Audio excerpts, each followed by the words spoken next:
പാർലമെന്റിന്റെ വർഷകാല സമ്മേളനം നടക്കുമ്പോൾ പ്രതിപക്ഷത്തിന്റെ മൂർച്ചയുള്ള ചോദ്യങ്ങൾക്ക് മുന്നിൽ നിലനിൽപ്പില്ലാതെ ഭയന്നോടുകയാണ് നരേന്ദ്രമോദിയും അമിത്ഷായും. കോടിക്കണക്കിന് വിദ്യാർത്ഥികളുടെ ഭാവി തകർത്ത നീറ്റ് പരീക്ഷ തട്ടിപ്പും അയോധ്യയിലെ ഭക്തിയുടെ മറവിൽ നടന്ന കൊള്ളകളും സഭയിൽ ചർച്ചയ്ക്കെടുക്കുമ്പോൾ പേടിച്ച രണ്ട് പ്രധാനമന്ത്രിയും ആഭ്യന്തരമന്ത്രിയും സഭയിൽ പോലും തല കാണിക്കാതെ ഒളിച്ചോടുകയാണ്.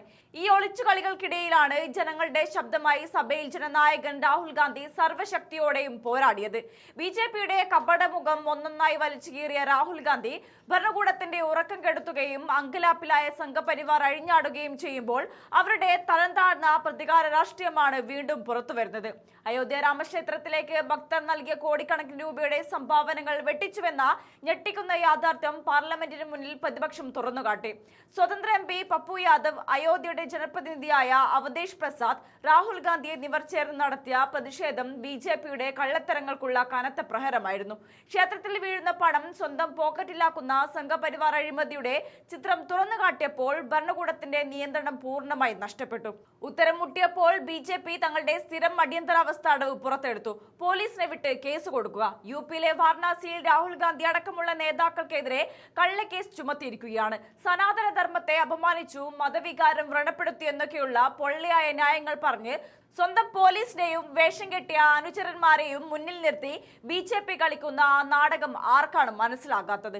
അയോധ്യയിൽ ഭക്തർ നൽകിയ പണത്തിന് രസീത് നൽകുന്നില്ല, അഴിമതിയുടെ തെളിവുകളായ CCTV ദൃശ്യങ്ങൾ പോലും അപ്രത്യക്ഷമാക്കുന്നെന്ന് സമാജ്വാദി പാർട്ടി MPമാർ ഉറക്കെ വിളിച്ചു പറയുമ്പോൾ അതിന് മറുപടി പറയാൻ ധൈര്യമില്ലാത്തവരാണ് മതത്തിന്റെ പേരിൽ ജനങ്ങളെ വർഗീയമായി വിഭജിക്കാൻ നോക്കുന്നത്.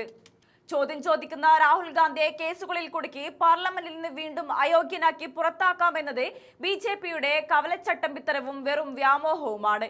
മുൻപും നിങ്ങൾ ഇത് നോക്കിയതല്ലേ? 2019-ലെ ഒരു പ്രസംഗത്തിന്റെ പേരിൽ ഗുജറാത്തിലെ കോടതിയെ ഉപയോഗിച്ച് ശിക്ഷ വാങ്ങിച്ച് മണിക്കൂറുകൾക്കുള്ളിൽ രാഹുൽ ഗാന്ധിയുടെ MP സ്ഥാനം റദ്ദാക്കി നിങ്ങൾ അഹങ്കരിച്ചു. പക്ഷേ അന്ന് രാജ്യത്തിന്റെ പരമോന്നത കോടതിയിൽ നിന്ന് നിങ്ങളുടെ മുഖത്തടിച്ചു പോലെയുള്ള വിധി വന്നത് മറന്നുപോയോ? അന്ന് സുപ്രീം കോടതി നൽകിയ കനത്ത തിരിച്ചടിയിൽ നിന്നും ബിജെപി ഒന്നും പഠിച്ചിട്ടില്ല എന്നതിന്റെ തെളിവാണ് വാരണാസി പോലീസിനെ മുൻനിർത്തിയുള്ള ഈ നെട്ടോട്ടം. ബിജെപിയെയും അവരുടെ ഏജന്റുമാരും ഒന്നോർത്തു വെക്കുക, കള്ളക്കേസുകളും ഭീഷണികളും കാട്ടി ഭയപ്പെടുത്തി വായടുപ്പിക്കാൻ ഇത് നിങ്ങളുടെ ശാഖയല്ല. ഇത് കോടിക്കണക്കിന് വരുന്ന രാജ്യത്തെ ജനങ്ങളുടെ ഒരേയൊരു ശബ്ദമായ രാഹുൽ ഗാന്ധിയാണ്.